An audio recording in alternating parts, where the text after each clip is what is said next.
Hello दोस्तों, मेरा नाम है किशन और मैं आज जानकारी देने वाला हूं एसएससी की नई भर्ती के बारे में। हाल ही में एसएससी यानी स्टाफ सिलेक्शन कमीशन ने बहुत ही अच्छी वैकेंसी निकाली है, जिससे काफ़ी स्टूडेंट या कैंडिडेट जो एसएससी की तैयारी कर रहे हैं उनके लिए काफ़ी सुनहरा अवसर है नौकरी पाने का। इस बार एसएससी ने जीडी कांस्टेबल की वैकेंसी निकाली है, तो हम इस पोस्ट की संपूर्ण जानकारी ऑफिशियल नोटिफिकेशन के अनुसार देने वाले हैं। तो आगे बढ़ते हैं वीडियो की ओर। जैसे कि आप देख सकते हैं, हम एसएससी के ऑफिशियल नोटिफिकेशन में आ गए हैं, जहां सबसे ऊपर एसएससी की ऑफिशियल वेबसाइट ssc.nic.in दिखाई दे रही है। एसएससी की इस वैकेंसी में काफ़ी सारी पोस्टेस हैं, जैसे CAPFS, SSF, rifleman, Assam rifle, sepoy in narcotic control bureau, बहुत सारी पोस्टेस हैं। यदि आप एसएससी के इस वैकेंसी में फॉर्म फिलअप करना चाहते हैं तो इसके लिए निश्चित अवधि है। आप 27/10/2022 से 30/11/2022 के बीच आवेदन कर सकते हैं। मैं बताना चाहूँगा कि एसएससी की इस वैकेंसी के लिए जो एग्ज़ाम होगा वह कंप्यूटर बेस्ड होगा, जो जनवरी 2023 के आसपास होने वाला है। और दोस्तों, इस ऑफिशियल नोटिफिकेशन में कुछ महत्वपूर्ण बातें बताई गई है, जैसे कि गृह मंत्रालय के रिक्तियों के आधार पर ही एसएससी ने यह नोटिफिकेशन जारी किया है। और यदि आप एसएससी की इस वैकेंसी में आवेदन करना चाहते हैं तो आवेदन केवल ऑनलाइन मोड में ही होगा। जैसा कि मैं पहले बता चुका हूं कि इस वैकेंसी के लिए जो एग्ज़ाम है वह कंप्यूटर बेस्ड होगा, और कंप्यूटर बेस्ड होने वाला यह एग्ज़ाम आयोग द्वारा आयोजित किया जाएगा, जो 2 भाषाओं में होगा, हिंदी और इंग्लिश। उसके पश्चात फिजिकल टेस्ट किया जाएगा तथा मेडिकल टेस्ट किया जाएगा, जो CAPFS द्वारा निर्धारित किया जाएगा। CAPF द्वारा मेडिकल टेस्ट के समय कुछ आवश्यक दस्तावेजों की मांग की जा सकती है। SSF और NCB की जो रिक्तियां हैं वह अखिल भारतीय आधार पर भरी जाएंगी, जबकि अन्य जो रिक्तियां हैं वह राज्य व केंद्र शासित राज्य के अनुसार भरी जाएंगी। मैं बताना चाहूँगा कि परीक्षा के किसी भी चरण के लिए प्रवेश पत्र डाक द्वारा नहीं भेजा जाएगा। इसके लिए आपको ऑफिशियल वेबसाइट में जाकर प्रवेश पत्र डाउनलोड करना होगा। इसके लिए आप ऑफिशियल वेबसाइट ssc.nic.in पर लगातार बने रहें, स्टेटस चेक करते रहें।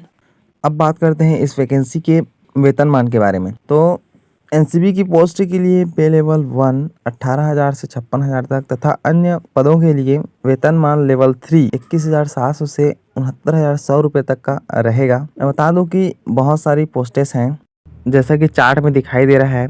BSF, CISF, CRPF, SSB, ITBP, AR, SSF, अलग अलग पोस्टों के लिए अलग अलग रिक्तियां हैं। जैसे BSF के लिए 10,497 रिक्तियां हैं, CISF के लिए 100 रिक्तियां हैं, CRPF के लिए 8,911 रिक्तियां हैं, SSB के लिए 1,284 रिक्तियां हैं, ITBP के लिए 1,613 रिक्तियां हैं, वहीं AR के लिए 1,697 रिक्तियां हैं, SSF के लिए 130 रिक्तियां हैं, जो कि मेल और फीमेल में बटा हुआ है कैटेगरी वाइज। वहीं नीचे NCB के लिए टोटल 164 रिक्तियां हैं, जिन्हें ST, SC, OBC, EWS, UR में बांट दिया गया है। इस वैकेंसी में यदि एज लिमिट की बात करें तो इस वैकेंसी में सभी उम्मीदवारों की आयु 18 वर्ष से 23 वर्ष के बीच होनी चाहिए, तथा इसमें एक विशेष छूट दी गई है।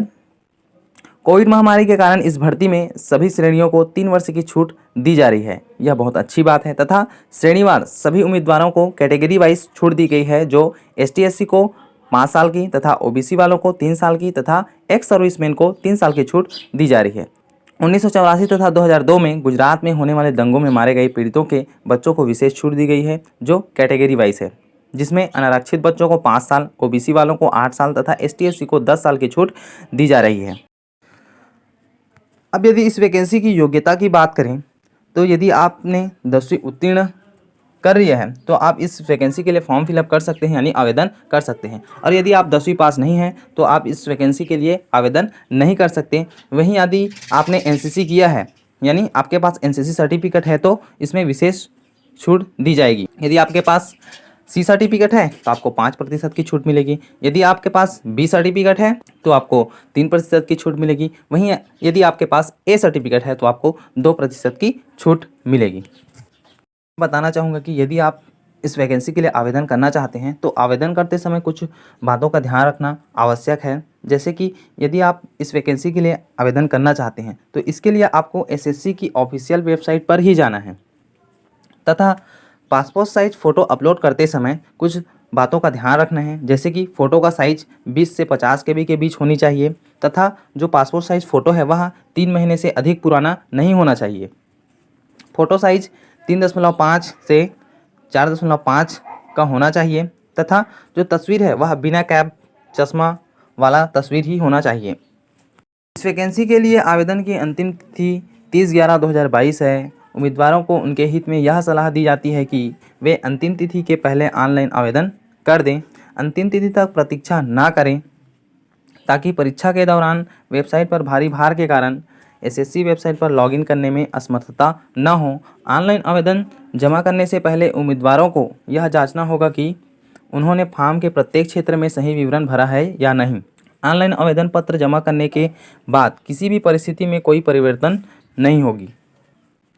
इस भर्ती के लिए आवेदन शुल्क 100 रुपये है। यदि आप इस वैकेंसी के लिए आवेदन करना चाहते हैं तो आपको 100 रुपये का भुगतान करना होगा। वहीं महिला उम्मीदवार, अनुसूचित जाति, अनुसूचित जनजाति और आरक्षण के लिए पात्र भूतपूर्व सैनिकों को शुल्क भुगतान में छूट दी गई है। शुल्क का भुगतान online, Bhim UPI, net banking, visa का उपयोग करके किया जा सकता है। Master card, Maestro, RuPay credit, debit card या एसबीआई के माध्यम से भी आप भुगतान कर सकते हैं। उम्मीदवारों द्वारा ऑनलाइन शुल्क का भुगतान एक नियत तिथि तक करना है जो कि 1/12/2022 है।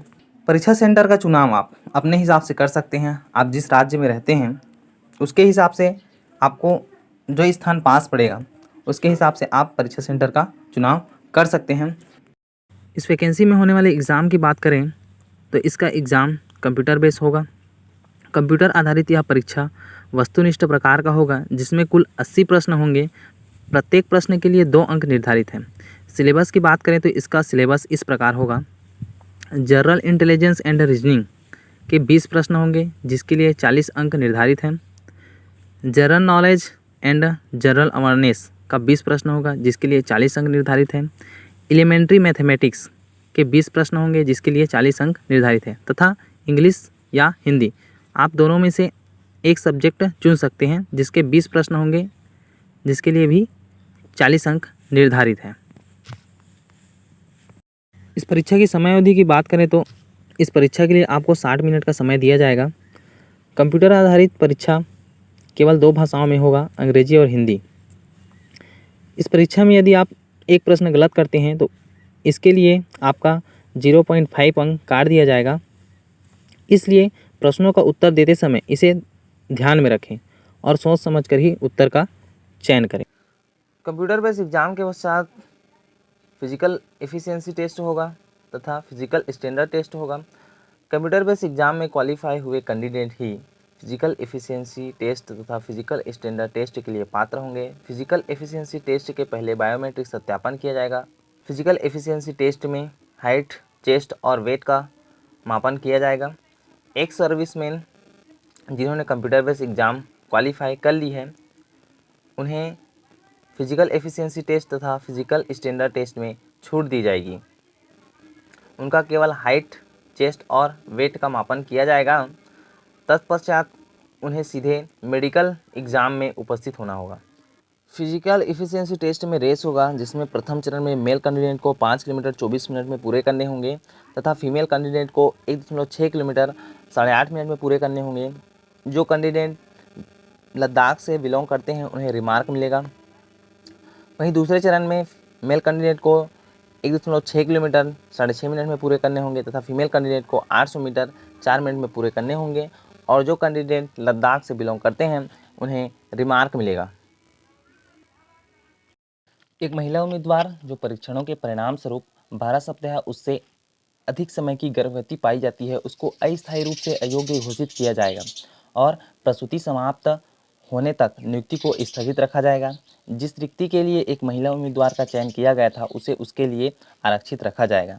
एक पंजीकृत चिकित्सक से फिटनेस के चिकित्सा प्रमाण पत्र के उत्पादन के अधीन कारावास की तारीख के 6 सप्ताह बाद शारीरिक दक्षता परीक्षण के लिए उसकी फिर से जांच की जाएगी। यदि वह फिट पाई जाती है तो उसे सरकार के समय समय पर संशोधित निर्देशों के अनुसार आरक्षित रखे गए पद पर नियुक्त किया जा सकता है और वरिष्ठता के लाभ की अनुमति दी जा सकती है।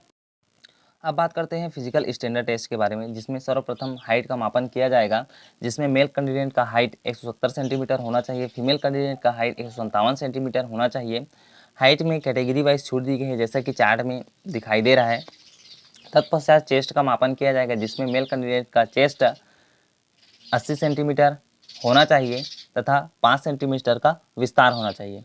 इसमें भी कैटेगरी वाइज छूट दी गई है, जैसा कि चार्ट में दिखाई दे रहा है। तत्पश्चात वेट का मापन किया जाएगा। वेट का मापन उम्र के हिसाब से किया जाएगा। अब बात करते हैं मेडिकल एग्जामिनेशन के बारे में। जो कैंडिडेट फिजिकल एफिशिएंसी टेस्ट तथा फिजिकल स्टैंडर्ड टेस्ट में पास हो गए हैं, उनको मेडिकल एग्जामिनेशन के लिए बुलाया जाएगा, जिसमें उनके संपूर्ण दस्तावेजों का सत्यापन किया जाएगा। उसके पश्चात उनके बॉडी फिटनेस को चेक किया जाएगा। इस प्रकार मेडिकल एग्जामिनेशन की प्रक्रिया पूर्ण होगी। इस वीडियो में हमने ऑफिशियल नोटिफिकेशन के जितने ही महत्वपूर्ण तथ्य हैं उसके बारे में चर्चा की है। अगले वीडियो में हम इस वैकेंसी के लिए ऑनलाइन आवेदन कैसे करें इसके बारे में चर्चा करेंगे, तो हमारे साथ बने रहिए। धन्यवाद।